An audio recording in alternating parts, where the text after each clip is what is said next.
everybody, welcome back to Stitching Big Things with Hallie. I'm Hallie. Thanks so much for joining me again today. Today is Friday, September 5th, 2025. If you are new to the channel or a new friend, welcome. This is a channel about cross stitch. Hopefully you are in the right place. And if you are a returning viewer, thank you so much for taking your time here with me today. It's been 2 weeks and holy cow, when I put together, because I always do kind of like a little guide for myself about, information and the projects I've stitched. We are a full coverage lot today.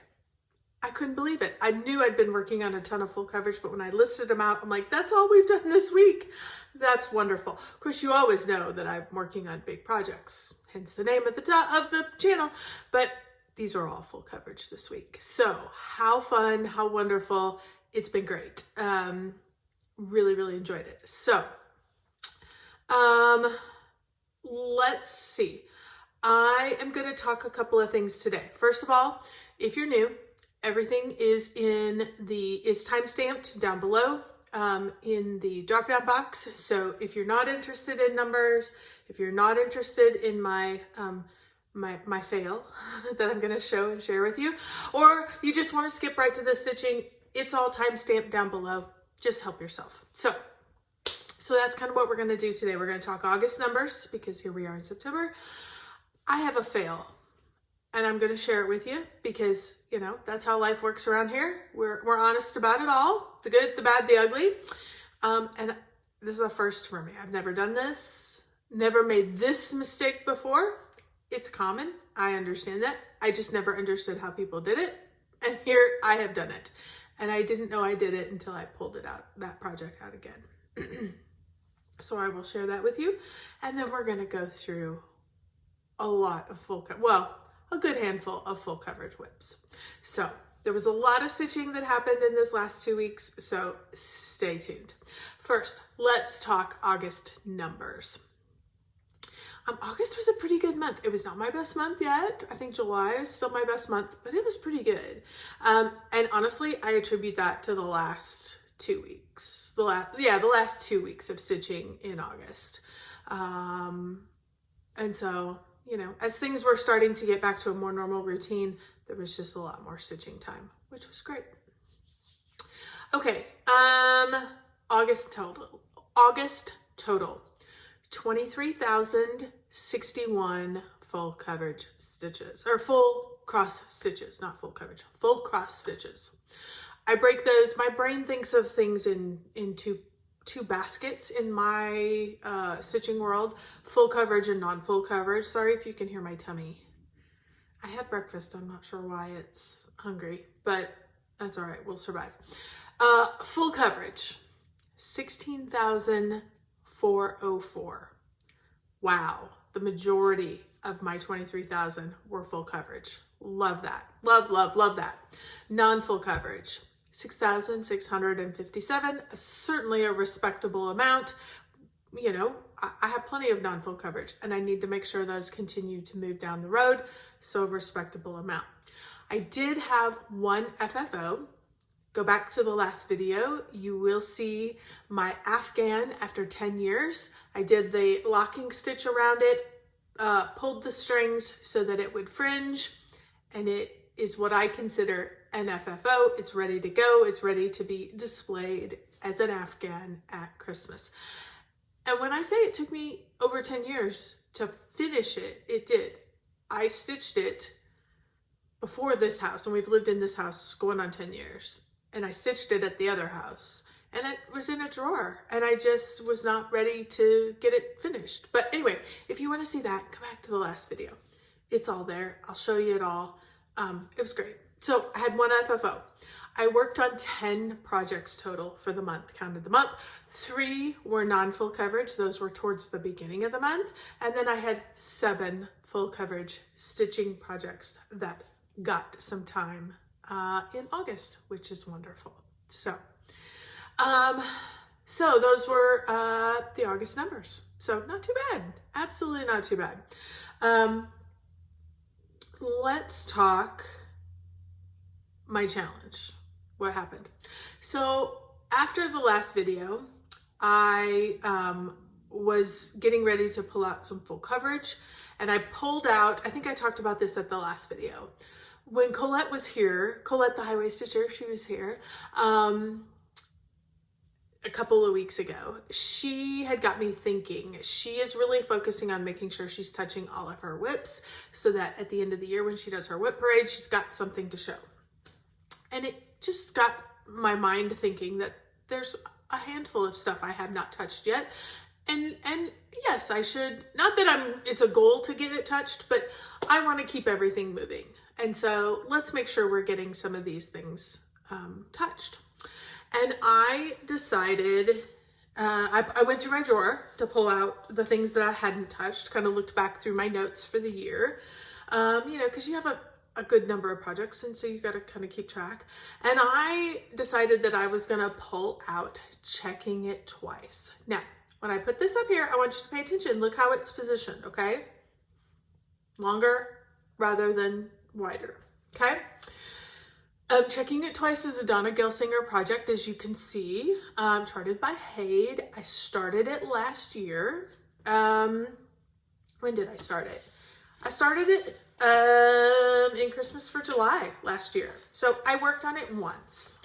I got a bunch of stitches in it. Yeah, because I had just over 1,000 stitches into it. And I decided it was time to pull it out. I'm stitching it on 25 count easy grid fabric, which is my go-to. And when I pulled it out, here's what it looked like. Okay, so here's the stitches. Very fine, no problem there. Look at the problem. I don't know if I can get back far enough.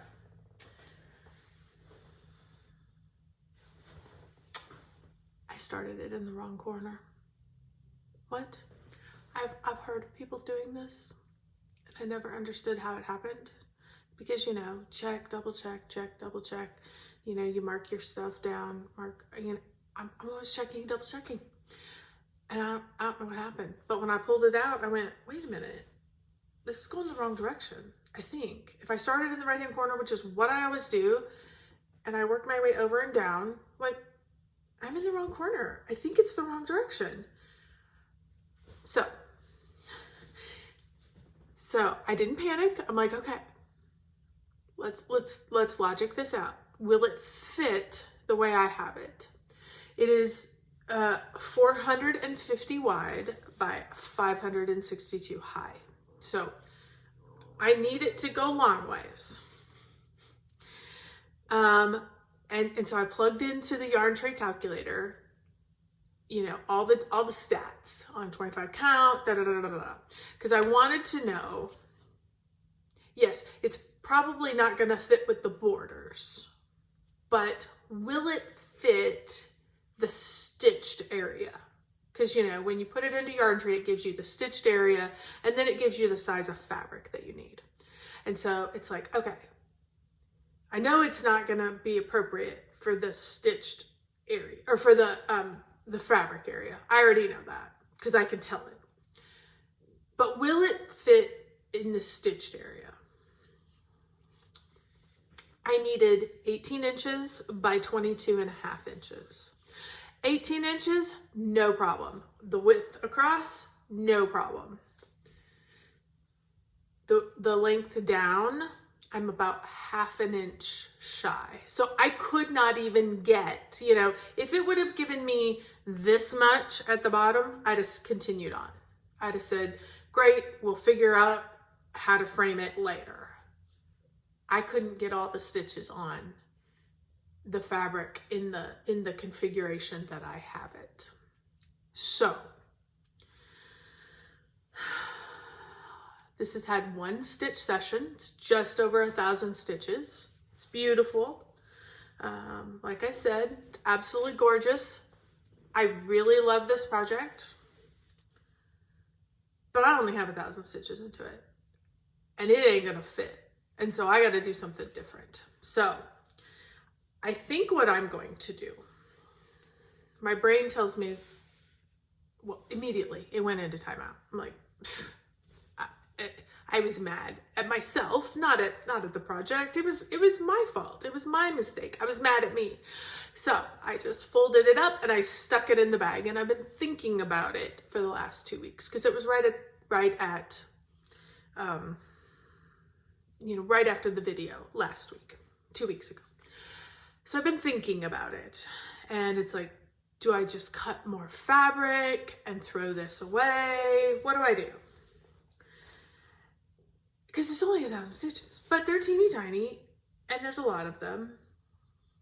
And I think what I'm going to do, my brain has decided what we're going to do. We're going to restart. We're going to make sure that we are in the correct orientation. We're going to go to the opposite end, because when I restart, I don't want to restart here. I don't want to restart here. So I think I'm going to restart here. And then I will cut out at the bottom as I go. So currently that's the plan.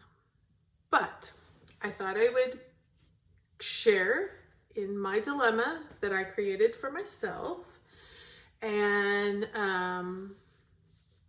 just give that piece of advice, not to panic when you find that you've made a mistake.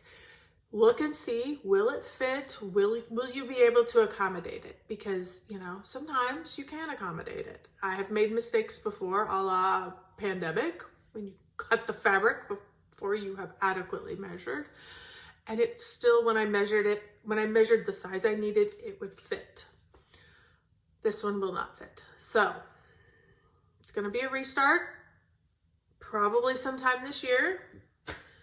But I need to, not be mad at my project anymore, because I don't want to do that. But I wanted to share that with you. So it made me want to pull out every other full coverage and just double check and make sure I had it going the right way, I swear. I haven't done that, but I'm telling you, those that I did pull out, I was double checking, unraveling to make sure I was in the right orientation. So anyway, if you've had a fail, hey, come on guys, let's make this normal. Like, we're all humans. Let's share with me your fails. I would love to hear, what did you do? Did you use the wrong color somewhere? Did you get the wrong orientation? I do know a friend, hi Danny, who got the wrong size. She ordered a certain size fabric. It was labeled the certain size fabric. She started it, and then she realized this has been mislabeled and it wouldn't fit. She did the same thing I did and measured and realized it wouldn't fit. She contacted that company and got another piece, but she had to restart hers on a correctly sized fabric. So, do you guys always check and double check your stitch count on your fabric? Like the size, that it's the correct count? I don't. I trust what people send me. So anyway, share your fails. Let's all share together. Make me not feel so bad about what I have done. And heavens, if I've only done it once in all these projects, big deal. And like I said, it's 1,000 stitches. I will turn it. I will start again. And then, take 20 minutes every time I stitch on it and cut out a few of the stitches towards the bottom. By the time I get there, it's all going to be covered over anyway, so it's not a big deal when I cut it out if the holes are a little stretched. It's fine. It will be great. But I would just love some camaraderie in my fails. So, okay, enough of that talk. Let's get to the good stuff. Okay, so as I told you, this is all full coverage stuff. The majority of it is stuff you haven't seen yet this year. So I pulled out Got a Secret Max Colors. This is from Chris Ortega. It is charted by Haid. This is one of the Checking It Twice is a max color. This is a max color. I think that might be the only 2 max colors I have. It's not something I go to or lean towards because, good Lord, 90 to 150 some colors is plenty To go to 220 colors seems excessive, but I loved both of those projects, and I just felt like having a little more detail would be fun. So, and I will say, I finally got some rhythm in this one.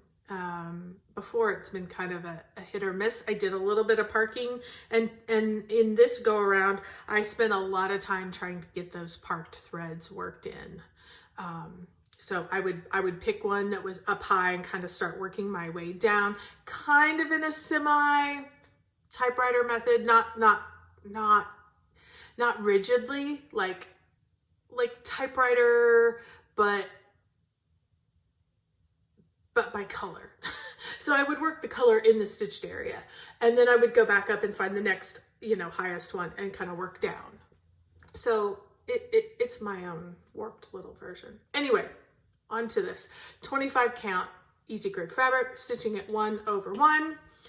And here is where I am currently at. I'm going to pull back so you can see a before and after. I was able to put in 2,052 stitches.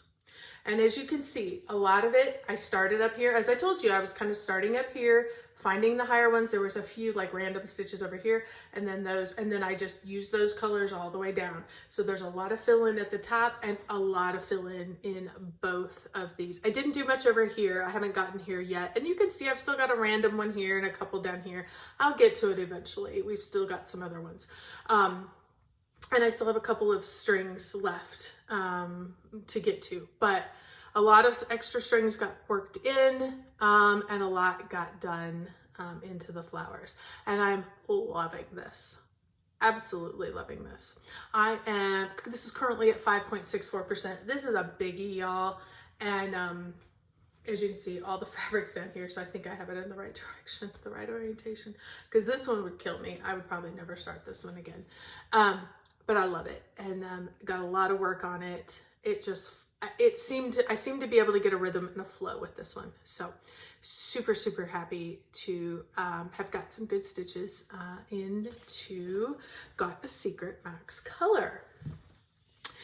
Then, as I said, I was kind of searching through, what have I not done? What have I not done? And I decided to pull out Not a Creature is Stirring. Not a Creature is Stirring is a Donna Gelsinger pattern, again, charted by Haid. As always, 25 count, easy grid fabric, 1 over 1. And this was one of those projects that I guess I was really kind of struggling with. This is another biggie. Back in 22, 23, the size was not an issue. I wasn't paying attention. I mean, I'm still not paying attention to size, obviously, but like I wasn't shying away from size. If it was an image I loved, we were gonna stitch it. And as I was stitching this one, I know that I just need to keep going because it will all soften and it will all blend. As soon as some other colors start coming in, I just have a lot of background color. There's a lot of background and a lot of browns and a lot of reds that are like brick reds and things like that. So I was struggling with this one. It was like, do I love it enough? Do I love it enough? Do I love it enough? And then I got to the banister. And here's where I got to. So let me pull back so you can see I got quite a few stitches, 4,511. I'm at 4.25%. So still a huge amount to go. However, I got encouraged because I got some of this background. As you can see, all of this has been stitched in. This was all open, so there's a lot of those stitches in here. This all up through here is all the same color. All the same color. So I would stitch for a while, put in a few threads of, actually what I would do is I would pull out like a strand that has 6 threads of those, and I would do the full strand, and then I'm like, okay, pick a different color. So then I started getting into these. This is the top railing of the banister over Santa's head. So I started to get some other colors, which made me super excited. I think once we get here, I think this might be the top of the banister, and I think this kind of shape right here is maybe some of the garland. So I'm super excited about that. Of course, I still got some background down in here, but this one really flowed. I suddenly started to get encouraged and excited, and I was like, no, no, no, keep going, keep going, keep going. I think you're gonna love it once you keep going. So I'm gonna keep going. I know that these stark colors here, these stark blobs here, they're all gonna blend once I start getting some other colors in there. That is what I've learned from these full coverage projects is, boy, sometimes the background just looks ridiculous and obnoxious, and you're like, just keep going. Once you get more color, once you get more items to look at, and you can get away from it a little bit, it does blend and it fades. That clunk hits you in the face color, it'll fade and it'll start to give you just dimension. So I'm gonna keep going. I got reinvigorated with this project, which is so exciting. I mean, I got 4,500 stitches into this project, you guys. This one was one I just kept going back to because it was a lot of fill-in. And you know, I mean, some people get bored with fill-in. And I can get bored of fill-in, but I just swap to another project. And then, you know, I stitch on that for half a day, and then I come back and I work another couple threads into this, another couple strands of threads. So it's just good fill-in, particularly if, you know, if I'm watching a movie or something and I want to pay more attention to the movie than really paying attention to Pattern Keeper. So I've kind of outlined what I need, and I'm like, okay, this is just all fill-in in here. Just, I don't even have to pay attention. So really, really loving this. Super excited, happy to see it get some love. Certainly going to keep up with it. It's going to take me 100 million years, and that's okay. Please, what else do I have to do, right? Right. Then the next one that I pulled, this one has been talking to me and I've been kind of ignoring it. And I think the problem is the scroll rods that I have it on, because it bugs my shoulder after a while. So this may come off the scroll rods, but I'm going to show it because that's where it is currently. What am I talking about? I'm talking about the Nativity. I love this, guys. I love this. Absolutely adore it. I have seen this stitched years ago. It was at the Stitch Niche. No, was it at the Stitch Niche? I can't remember. It was in a shop. It might have been the one in San Antonio that closed. I can't even remember the name. But anyway, I've seen it stitched. And I told the person I love full coverage and I love big projects. And they're like, well, would you do that one? And I'm like, no, I'm not going to do that one, but I love it. Well, here I am. I'm doing that one. Hopefully I put it up here. The Nativity by Donna Gelsinger. 25 count, 1/1. Let's take a peek at where we got. See, it's these scroll rods, and like, you guys, it's long, it's wide, and so, like I said, it gets to my shoulder after a while, and I'm constantly having to prop it up where, you know, I get it in a Q-snap or in a Nerge, and yes, I have to wrangle the fabric, big deal, but because it's all going to get washed and who cares, but this one gets to my shoulder, so I imagine this one's going to come off this because I do love this. I do want to keep working on this. So I'm going to pull back so you can see a before and after. I got 1,646 stitches. The majority of it is, there was a couple colors that got added into the palm tree. And then I spent a lot of time working in these darker navies. Cause in that real dark, what is it, 938 or something like that, there's like 10,000 stitches because, you know, a lot of the sky is up there. And so again, I have to pay attention because there's a lot, as you can see here, let's bring it in. As you can see, there's a lot of extra space that's going to get another color, like over here, there's going to be a 2-color sky. So I did have to do a lot of paying attention. This wasn't just fill in, but there was a lot of good stitches that you could just really get going. You didn't have to do a lot of color changing, anything like that. So super, super happy about that. So 1,646 got added into this. Again, 5.26%. So another big project. Again, this was started in 2023. Love it. I'm just going to keep chunking along at it, but I think I'm going to be a much happier getting it onto a smaller, a smaller frame or a smaller work surface. And look at this. Okay, I'm going to move this. You guys, I am not a big needle minder gal. just, I have a few, but actually I have a lot, but I have a few that I use. I love this one. I got this at StitchCon. Somebody was giving these away. I stinking love this.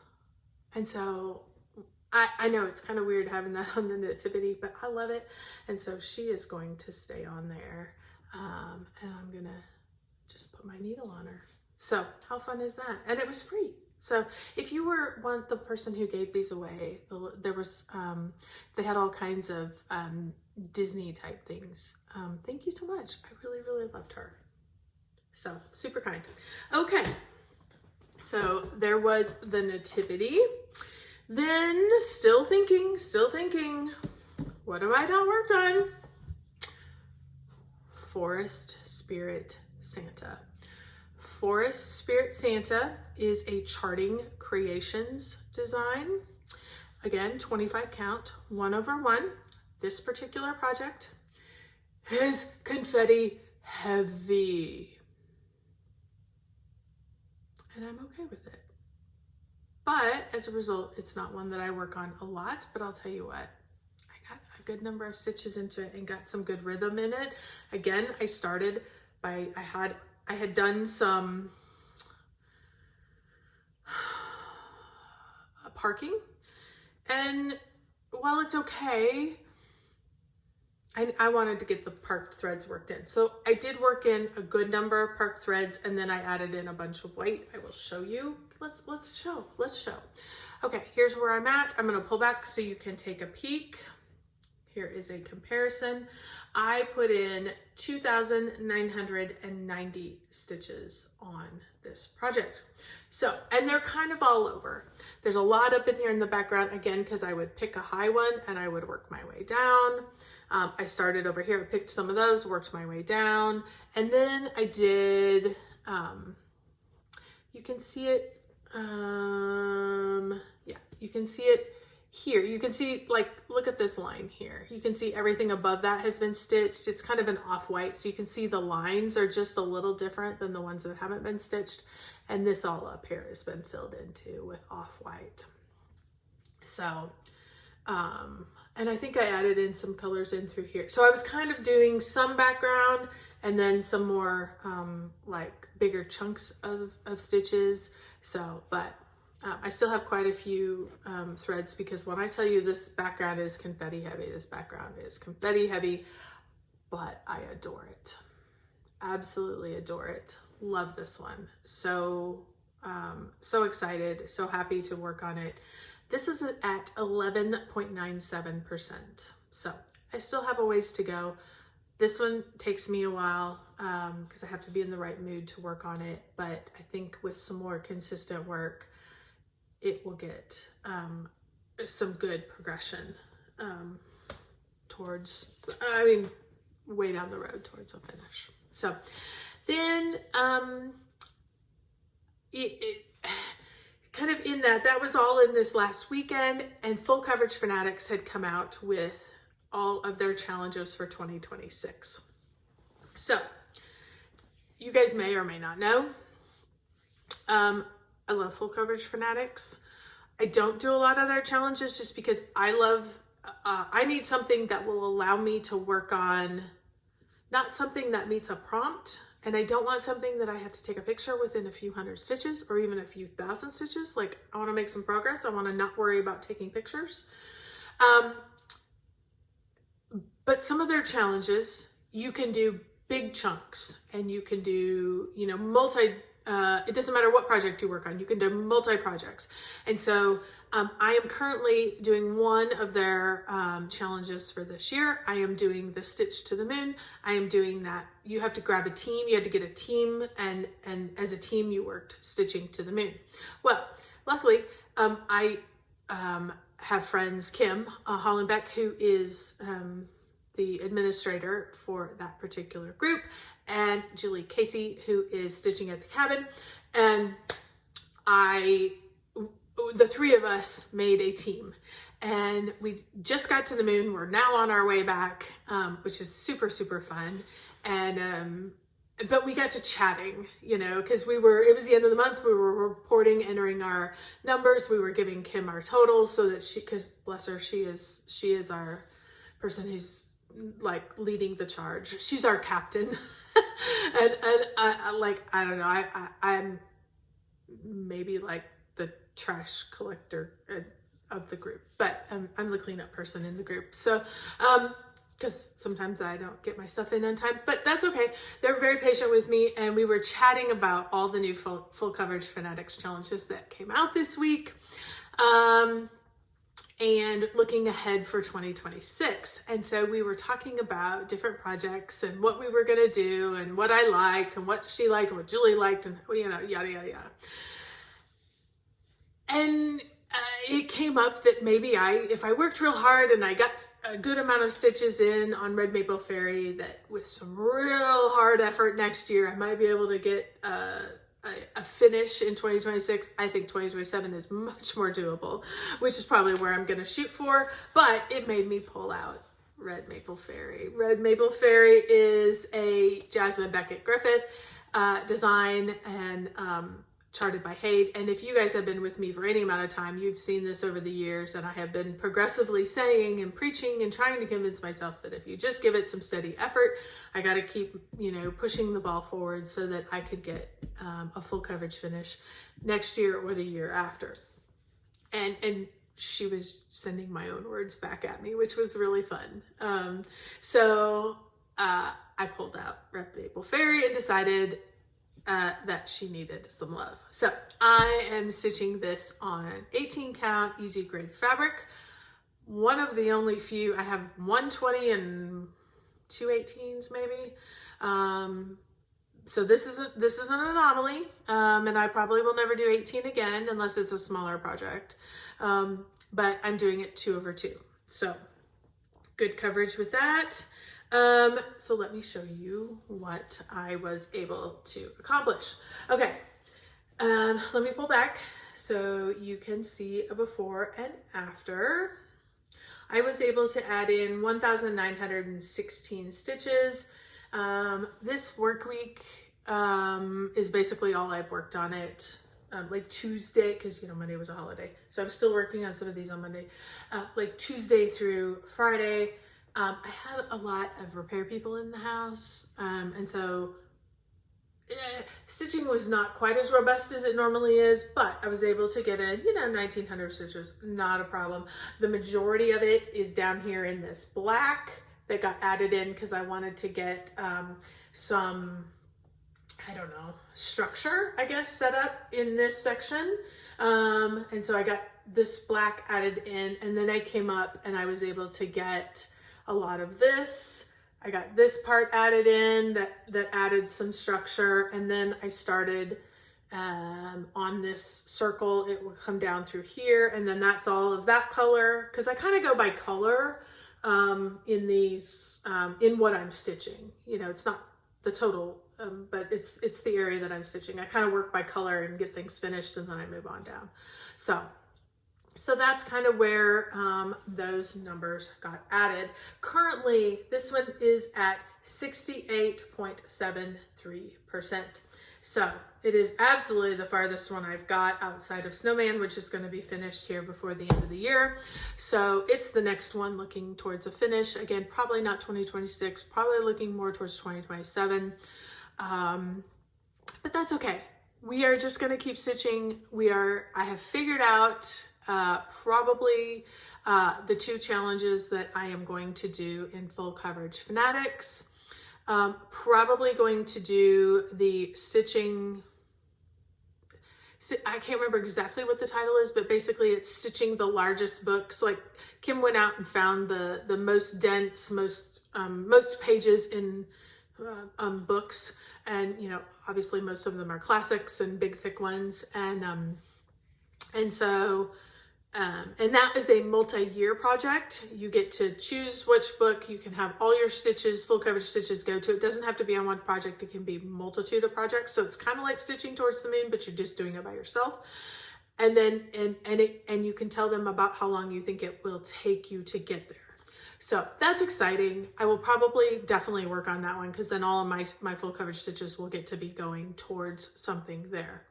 And then I will probably do 26,000 in 2026. Just because that is, I can do that on one project and I can really focus in and push. And this may be the choice for that particular challenge. So it'll be kind of like having a focus project, and I can double dip them for both of those challenges. I can input whatever I choose on both. So that is probably what I am going to do. But if you are a full coverage stitcher, if you have a full coverage project, I highly recommend. There are so many projects. I told Kim, I don't know how you keep track of all this. And there is something literally for everybody. If you count your stitches, there's a person. If you don't count your stitches, there's challenges. I shouldn't say a person. There's a challenge. If you like to have very specific prompts and small numbers, you can only get 250 a month on your project. Great. There's challenges for you.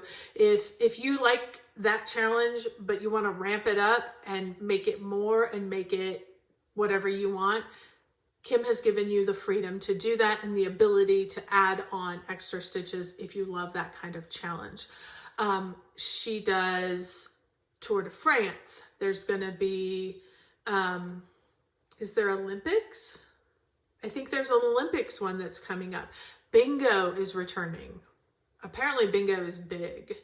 It's kind of like, well, I don't know because I don't do it, but she said bingo is big. So check that one out. There's these big challenges, these big numbers. There's stitching around the distance around the globe. I mean, there's so many choices. There's a Hogwarts one where you can stitch the spells. And so your prompt needs to match what you're stitching. So many choices. If you are a full coverage stitcher, if you need inspiration, if you need a little push and you need somebody to report to and some accountability to help get your stitches in, Full Coverage Fanatics is definitely the place to go. If you just like to watch the crazy people stitching all the things, I shouldn't say the crazy people, I'm including me in there. If you want to watch all the craziness of what everybody is stitching, absolutely. Head over, join the Full Coverage Fanatics Facebook group, join in the challenges for 2026. There's still some challenges for 2025. You can jump into those and give them a try. I highly recommend, highly, highly, highly recommend. I will link Kim's channel. I will link Julie's channel because they're my friends. They're going to get linked below. I'm also going to link Full Coverage Fanatics Facebook group down below. So if you are at all interested, if you've never checked it out, if you just want to go and lurk and watch and be inspired, because holy cow, the stuff people are stitching is fantastic. By all means, check it out down below. So, okay, that is going to wrap it up. I have yammered on here for almost 40 minutes. So it is time for you to get on to something else. I appreciate you spending a little time with me. I will be back in 2 weeks. However, I don't know what kind of stitching is going to result in the next 2 weeks. I am going to Stitching in the Wild. I leave next Wednesday and I will be back the following Monday. So 5 or 6 days.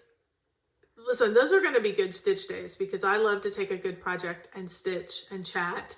And of course we stitch while we're traveling in the airline. I'm flying, so we're stitching on the airplane. We're doing all of that. So hopefully we'll have some good numbers. Hopefully we'll have a bag or two to show because I'm going to Garon's retreat, and you know me in bags. That's my gig right there. And my friend Dee Dee is going to go with me. So hi, Dee Dee. I'm so excited. Can't wait to see her. It's been since April since her and I have been together. So I can't wait to hug on her neck a little. And her and I are staying a day after so that we can go down to Garon's Stitchery to the store.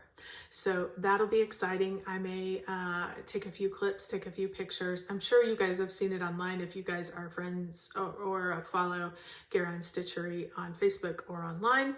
But we may take some pictures and just show the good things. So I will probably have some haul next time when I am back. Probably a little less full coverage because that's hard to take on traveling. But until then, and when I could return, I think full coverage has still got my attention currently. So, alrighty, everybody, thanks so much. I appreciate your time. And in 2 weeks, we'll see you then. Until then, don't forget, keep stitching those big things.